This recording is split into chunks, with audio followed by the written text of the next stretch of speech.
When I was little, Movie Gallery was one of my favorite places to visit. Of course, they had a whole bunch of movies that I couldn't see because I was too young to know what a Hellraiser is. I used to rent most of my favorite games on the N64 from that place. Several that come to mind are Kirby 64, Tetrasphere, and Mario Golf. Those games were entertaining, and the one I remember playing the most often was Mario Golf. Thanks to its addicting gameplay, me and my friends would play it all the time in between our sessions of Smash and Mario Kart. It was truly a party system for most of my childhood years. This is very strange since I grew up mostly with the Game Boy Color version, one that not many people know about. But as a port, it's probably one of the most competent ones. But the basic difference is that this Mario Golf for the console is a fun party game, while the portable version is more of an RPG than anything. This was a big surprise to me as a whole from the console version, let alone a sports game. So it was just a neat surprise to play this interesting take on golf, with experience points and level progression throughout the whole game. You start with a neat intro showing the different characters you can be, and the ominous title screen showing this dude yearning to be the best like Mario in the clouds. From there we have our one-player mode and versus mode, where two players can hook up to each other and play. But I doubt that'll happen sometime soon.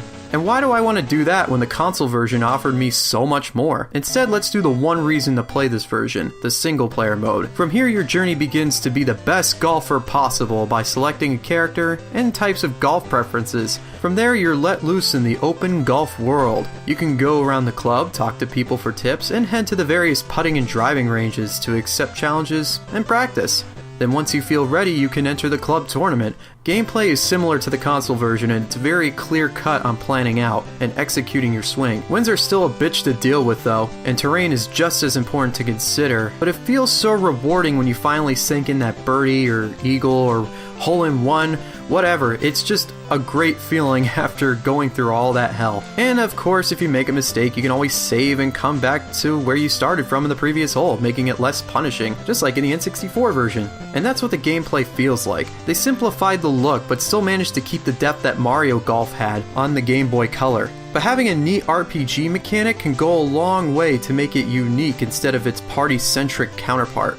And it's pretty long too, considering all the clubs that continue to get a lot more difficult, and all the different activities you can do to level up your golfer to make him the baddest golfer this side of Happy Gilmore. But once you defeat all the clubs, you travel to Mario World through the magic rainbow, and finally play the hardest club in the entire game. Then after you beat Mario and pretty much everyone in the Mushroom Kingdom, you can just roam the world and challenge all the club leaders to unlock them in Character Select, similar to the console version. But to end, there was also transfer pack compatibility that allowed people to transfer their players they created into the console version and see what they can do in full 3D. Overall, Mario Golf was really fun to play to this day, especially with it coming out to the Virtual Console, where I can take it anywhere with my 3DS now.